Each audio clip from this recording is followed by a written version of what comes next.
Apple just released the $6,000 graphics card for their Mac Pro.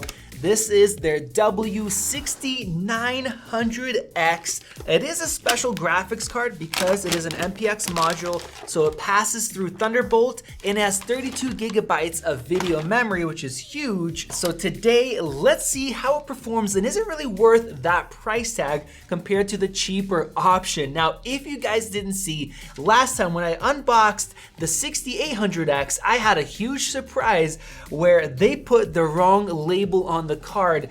It got me thinking that I just got a killer deal, but unfortunately when I looked at it and connected it, it was not. So I have one that's mislabeled 6900X and an actual 6900X. So we're gonna test out some gaming benchmarks, raw graphics performance, 3D rendering, video editing, and some really difficult 8K ProRes RAW to see how this thing performs. The first question I have after last week's incident is this actually the graphics card that it's labeled with? So let's go ahead and take a look. All right, yes, it is the correct one that is labeled on the box.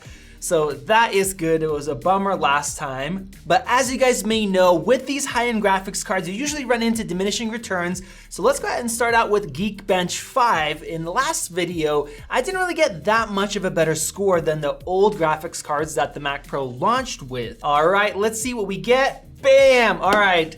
That is a great score, 170,692. But that is actually only about 25% better performance than the much less expensive W6800X. Now, of course, in the real world, the difference could be much bigger depending on what you're doing, just like we saw in the previous video where the metal score wasn't that much bigger compared to the Vega 2, but the 3D rendering score was much, much greater. So next, I want to check out Basemark's GPU Test.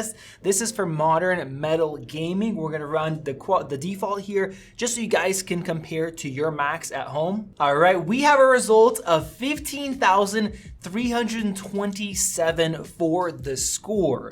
Now that is once again about 25% faster than the other graphics card. So right out of the gate, it seems like you're paying almost double the money for 25% more performance. That does not seem like a good deal. But what I'm very curious about is how does this score right here compared to just buying a regular desktop 6900 XT that you can buy on the market for probably half the price, maybe even less, even with those inflated numbers. So let's go ahead and compare. I know the other graphics card was slower than the general one you can buy. How is this one compare? Is it downclocked or is it perform great? And here we go. It looks like this one is not downclocked compared to the W6800X. We have almost the same score compared to before, where there was a 2,000 point jump between the regular one that you could put in a PC. So this one does perform better, which is a good thing. Now, of course, these cards here that are less expensive, they don't have 32 gigs of video memory, and they are consumer versions, not the Pro line, which is more expensive. Now, the next test I want to run is Blender. We're going to go ahead and get started here. This is where we saw a massive difference with these new big Navi cards compared to the previous generation. So let's see how this one does. And we have a result, and it looks like we have 5 minutes and 51 seconds. Now, that is way faster, close to 3 times faster compared to the Vega 2, which was a crazy card. That's what I currently own. But compared to the 6800X, that actually once again comes in at 25% faster, right around there. So very consistent so far. Now, what I'm really curious about, we're seeing this result here. How does a $6,000 graphics card compare to the $1,000 W5700X? And with that, how does this compare to an M1 Mac Mini, which with 16 gigs of RAM, you can buy for just $900 compared to $6 grand for this card? Is this thing just a ripoff? So that's actually a video that I'm going to be making to see how all this compares. If you guys want to see that, click that subscribe button down below, and with that you can help us reach our goal of 1 million subscribers before the end of the year. That would be awesome. So enough with the benchmarks, let's get into real world programs to see if this beast can help us out much more than with those tests. Here I have a 1-minute 4K clip encoded in HEVC, and we're gonna see how fast this thing can be stabilized. Final Cut has gotten really efficient, and this graphics card has a lot of muscle. So let's go ahead and click stabilize. I'll start my timer. and it looks like it is off, going super fast here. Interestingly, the graphics usage is almost nothing. What is that? All right, that was done right there. Before I tell you guys the time, I want to see how much of the GPU was actually used. Do we see that little spike right there? I mean, that is realistically like 5% or so. As far as memory was used about 25%. So even though it did that in 8 seconds flat, yeah, a minute of 4K footage stabilized in 8 seconds compared to 10, about 20% improvement there, not much. It barely used any of these resources. So it looks like this is just way overkill. And if you're like me, you stabilize 5-second clicks, 10-second, it's basically instant now instead of having to wait for a long time like before. Of course, playing back 4K footage with lots color corrections, film grain applied, it is no issue for this graphics card. Look at that, 7% usage, CPUs also at 7-8%. It is nothing.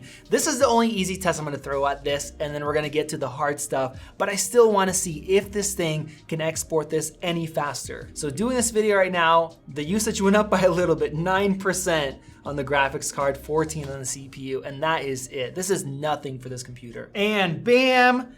We are finished. That is by far the fastest time I've ever seen.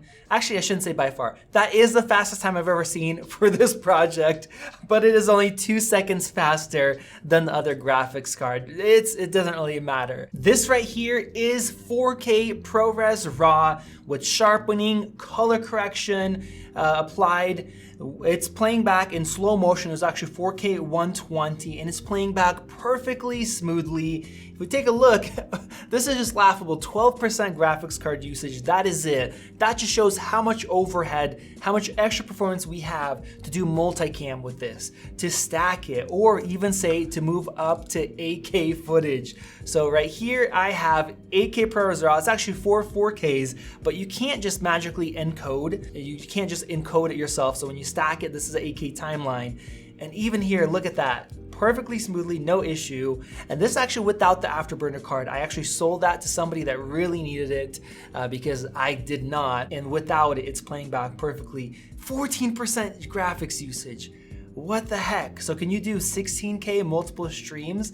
That is crazy. Let's go ahead and export this. And this time, I'm not gonna be exporting to H.264 or H.265. We're gonna go to ProRes, so we're not gonna be limited by the encoders. I'm really excited to see how this is gonna perform. We have a 5-minute project here. Let's hit start. Bam. Okay, guys, this has got to be a joke. This has to be a joke. Let's clear this. Go ahead and take a look at this right here. When we look at the GPU processor usage, look at that. I was exporting that 4K ProRes RAW to ProRes. Look at the GPU usage. 6%, 4%, 5%. That's this graphics card. Now this little spike right over here, you see this right here, where we're looking at 64%, 75%. This was me running the same exact test on the 6800X right before this video. This graphics card has so much extra performance that is not used that it went from 60%, 70% down to 6 and 4% graphics usage exporting that same project. That is just insane. And the results here are exactly the same, 2 minutes and 37 seconds as before for this 5-minute project. So it's not the limitation at all. The graphics card is just sitting there barely being used when we're exporting this footage. Let's go ahead and just try out this 8K, and this time I'm gonna export it to ProRes 4444QX. This is the one that is the highest quality you can possibly get. All right, so now we have a difference. We're looking at 13 minutes and 51 seconds compared to 16 minutes and 40 seconds with the previous one. So not quite 25% faster, but probably about 20% or so. So at least we have a difference, but once again, the graphics card wasn't being used that much. Let's go ahead and do another test that I didn't do before. This is modern Canon R5 footage, the new codec that nukes most of these computers other than the M1. I want to see if it can perform any better. Let's hit play.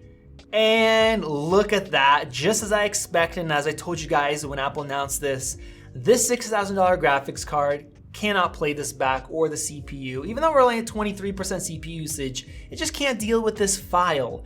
It is a pain. Where the M1, it is smooth like butter thanks to Apple engineering. But with this case, you have to transcode it. So let's see how long that takes. It looks like the same exact 30 minutes as it did before. That's because it's limited to the CPU, and even though it's not using the whole CPU, it's just very inefficient. Whereas the M1 Mac Mini, well, I'll save that for that actual video. So let's go ahead and see how long it takes to export this project. Maybe for that, it'll be a little faster. Okay, so it is a little faster, 6 minutes and 50 seconds compared to 7 minutes and 15 seconds.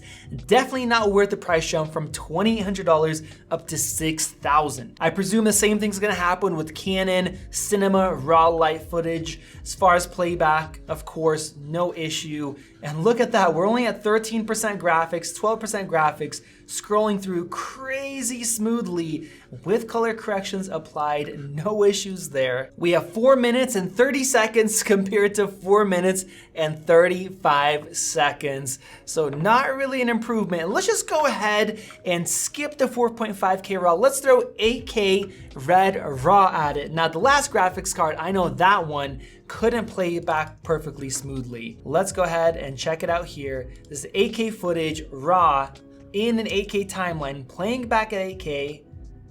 Look at that. Still a tiny stutter every once in a while. Graphics cards finally being taken advantage of. All right, now it looks pretty smooth. That looks good right there. Looks like we had one at the start. Now it's playing back perfectly smoothly.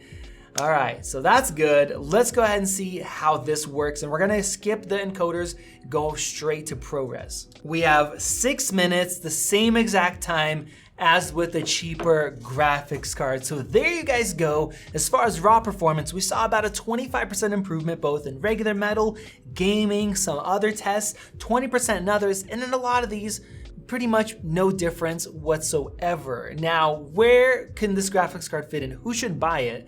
Well, I mean, maybe somebody, if they need as much performance as they can and they don't care about money at all, then maybe. But you don't have any other advantages, no extra displays, you don't have any extra video memory, anything like that. And there's also the 6800X Duo card, which gives you 2 graphics cards in one, which should have more performance for applications that could take advantage of it, like Final Cut, and that costs less money as well. So is Apple's $6,000 graphics card worth it?